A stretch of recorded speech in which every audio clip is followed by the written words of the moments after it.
Okay, hey guys, this is Martin from howtomakemobilegames.com, and today is December the 3rd, 2014. Pretty cold day here in Guangdong, South China at the moment, so I'm keeping warm. I've got three layers on. I've got this one, and my shirt.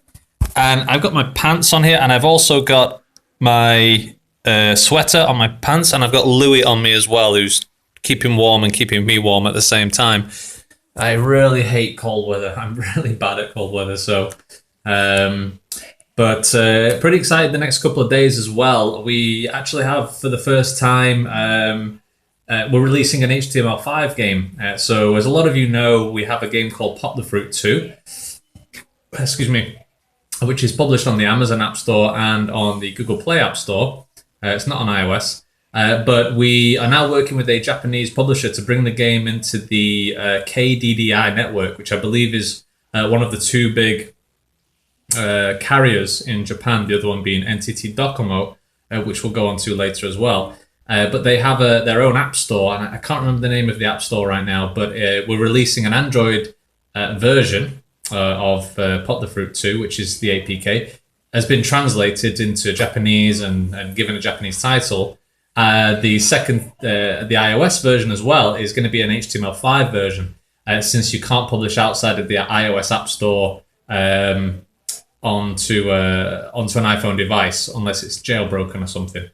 So we have an HTML5 version. So that's going to be really interesting. One, I'm excited. One is because the Japanese market is one of the highest ARPU markets. Because we're working with another publisher is a reason why I'm excited. And the other reason is because it's the first time we're going into a new market with a localized translated version of one of our games. So that's pretty cool. Anyway, on to what I wanted to talk about here, guys. So the reason I wanted to do this video is because I was in Shanghai a few days ago, and I was speaking with my partner, and we might have a little bit of a new project coming along that we need to decide on in January time, or at least early next year. And we've got a little bit of investment money to do this. Now, we were talking about ideas and different things because PandaTap is stable at the moment, but it's not sort of done anything like spectacular. It's not generated like amazing revenue, probably because the market is just so saturated. So we were talking about new possible ideas, and I wanted to share some ideas with you guys and see what you think and just talk about stuff as well. So I'm just going to go down my points here. Kind of done a basic list of sort of ideas, and this is just what I want to talk about on the video, really. This is just to direct me on the video. So the question is, we had a couple of ideas, and one of the questions is, should we do something like completely new, or should we copy an idea that's already out there and maybe is already a little saturated as well? So obviously things like building games for Android and iOS and even Windows is extremely saturated. Louis crying. There's a million developers and a million games out there, and obviously that's very competitive. So we were thinking about how to do something different. One of the ideas, so idea number one is, let me just find out which point it is. So one of the ideas is to have an App Store distribution platform. So one of the things that we're doing now is we're uploading our game Sniper XXX onto a bunch of different Android app stores. Now, we've only hit around, I don't know, maybe 10 so far. But there's a lot of app stores out there. There's tons of Android app stores, both for Western market and specific for like local markets as well, like the T store in Korea or the 91 store in China. So, for example, what we would build is we would build a website where you can upload your APK, and then that game would be distributed out to all the different app stores. I've seen this before. My arm's getting tired. Oh. So I've seen this before, and I've seen two companies that did it. One was InMobi, which is an ad network, and they had their own Android App Store distribution platform, and they would upload the game for you to all the different app stores. They didn't take any revenue share. They didn't take any money. It was a free service, and you controlled the accounts. You didn't have to use them for all platforms. It was just a very easy, convenient way to get your game uploaded to all the different app stores. They closed down their operations a few, maybe 1 or 2 months ago. Just at the moment when I was uploading one of our games to was using their service to upload our games, and sort of a week later they gave us an email to everyone and said, "Oh, we're closing it down," because I think the reason is because it just wasn't making any money. Obviously, it wasn't being charged like $10 a month or any kind of service fee. So I think that's why they closed down. There was another one that I seen, and I thought it was called. I think it's called codeandgo.com. Code and then ngo.com. And I think that's the other one I saw. Now I was going to use them as well, but they seem pretty expensive. It was something like $5 a month for one game or app. That doesn't sound like a lot, but if you've got a portfolio of like like 100 games, that's $500 a month that you're spending on that, and most of the games don't make a lot of money at all. So that seemed a little bit expensive. So we were thinking about doing the same thing, and then charging sort of like $10 or $15 a month maybe, and then developers could upload their games to 100 app stores in one time. Obviously, the problem with that is it's very technical. I think connecting your our distribution website to all of the app stores and making sure everything's going smoothly and updating to 100 different app stores is going to take a lot of time. Really, all of the uploads and the reporting and the API and making sure that the user can connect properly and all the rules are being checked all the time, like the different screen sizes, screenshot sizes, icon sizes, descriptions not being too large or too small. All of those things I think would be a huge amount of work. If we wanted to make profit on a model like that, let's say we have just two coders to build the website and the distribution platform, we would need quite a lot of signups in order to make profit on that. Even 100 signups wouldn't, let me think, if you had $100, that'd be 100 signups at $10 each, obviously it's $1,000, that wouldn't make you profit yet. So you'd need a few hundred signups, and I think getting signups to a paid service really takes a lot of time. And then once it expands, then you need support and sales and more than two people, of course. And then there's obviously my time on top of that as well, because it would need some kind of management and direction. So that was one idea. Because of what I've just said about the money, that idea might not happen. It might not be profitable. And I've already seen two companies that have sort of started it, but maybe are not doing too well in that space, because the time and logistics of managing 100 app stores through one single distribution platform is going to be really heavy. App Annie doesn't do it, with all of their reporting. They only handle 3 app stores. All right, anyway, so let me know what you think about that idea, guys. The second idea was to do a social network plugin, similar to OpenFaint or Haze App, or what's the other one in Beijing? Come from Beijing, they're called Papaya. So one of those networks as well. Hey, Louis. And so it would be developers could integrate it in their game. They'd get leaderboards, play challenges between players. They could cross-promote their games with other players. People could talk about the games. And the users could go to that network in order to be social and talk with other gamers as well. Check out leaderboards, find new games. Pretty much the same model as like OpenFaint, Haze App, Papaya, and so on. Those networks seem to be pretty big. I think Nextpeer is one of them as well. So that's a possibility. You can get a lot of users. How would we make money from it though? That's the question. We could sell installs. We could sell a premium service to developers, perhaps. Or we could sell items to users, such as updating your avatar, being able to get certain features within the network, perhaps. Possibly selling the installs would make the most money, because obviously big publishers are paying big money for installs at the moment, anywhere sort of between $2 and $7, which is huge for one install. But since their games are so good, they don't mind doing that. So we could get a lot of users, and then it's possible that business could be sold, because OpenFaint was sold to, I think it was Gree, or it might have been the 9, possibly. I can't remember which one it was. But they were sold for like 20 million or maybe more, something like that. And I think there were some other ones as well that were pretty big. So there is like an established model. We know it's worked before. We know it can work, and we've seen it. So that's what I'm saying about doing something at the start of this video. doing something completely new or copying a model and improving upon it. I like the second one a little more, just from a risk standpoint. But let me know what you think about that idea, guys. That do you think that's it should be something different? Is it too saturated now? Why would developers use it? Why would users use it? But it is a tried and tested model, and it has shown some success. Anyway, so moving on. Third one.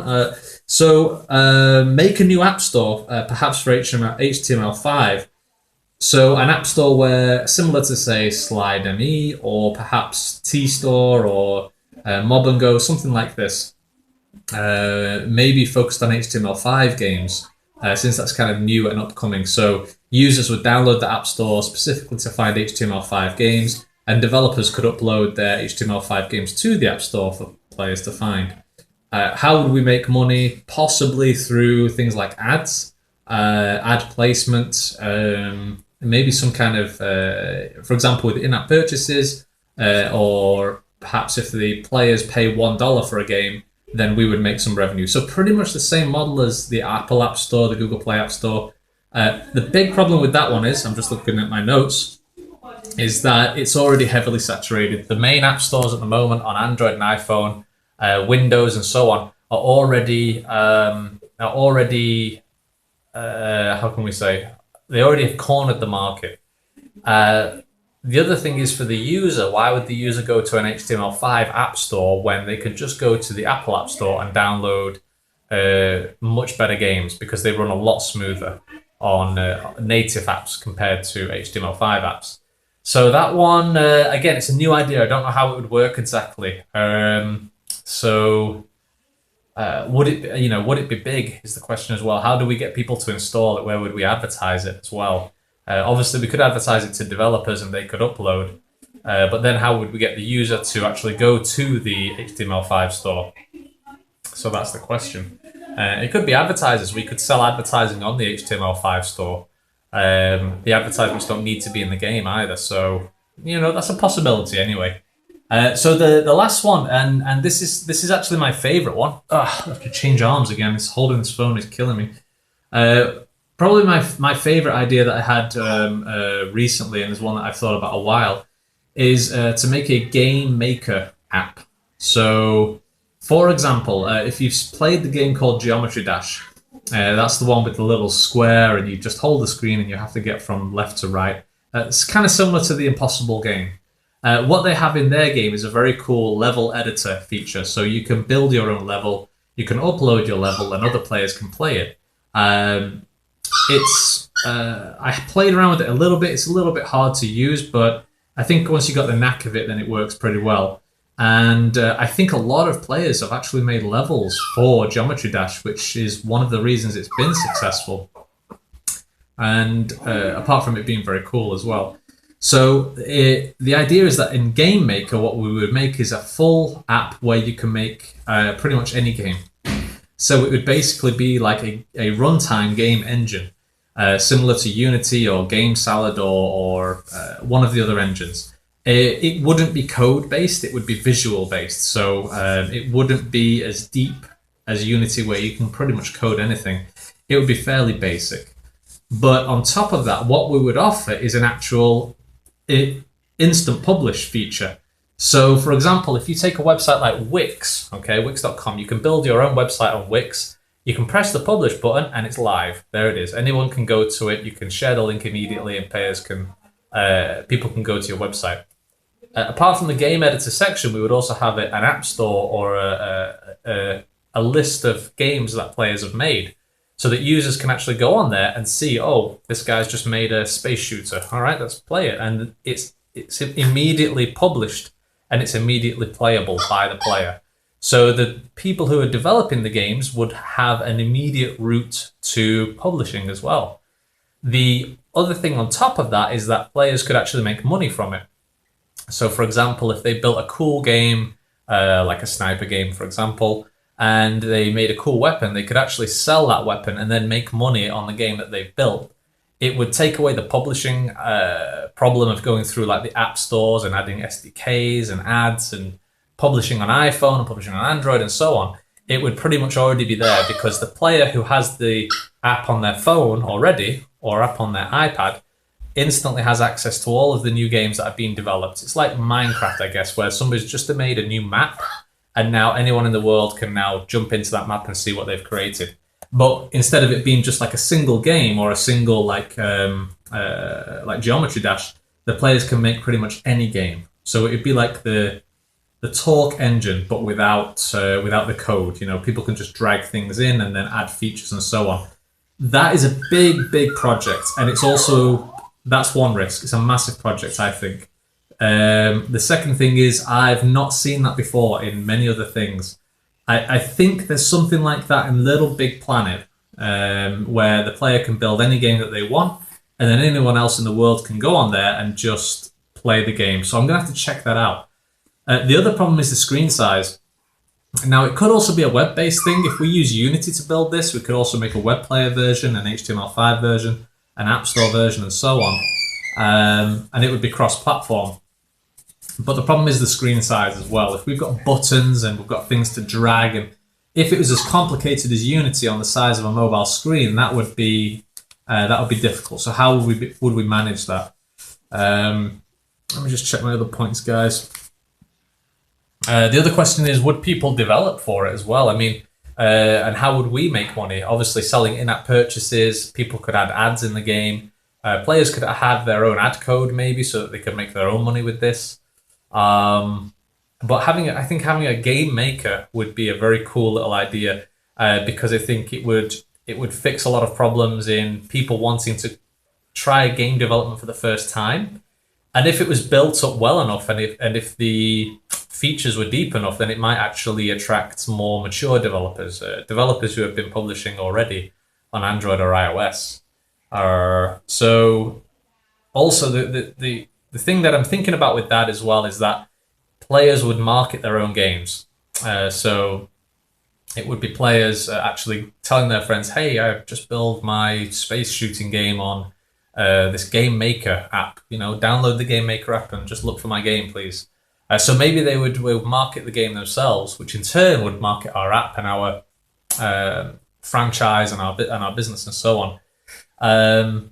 I believe that games or apps which offer creativity, like Minecraft, of course, you know, things like The Sims or any kind of world-building game, are a much higher retention game model.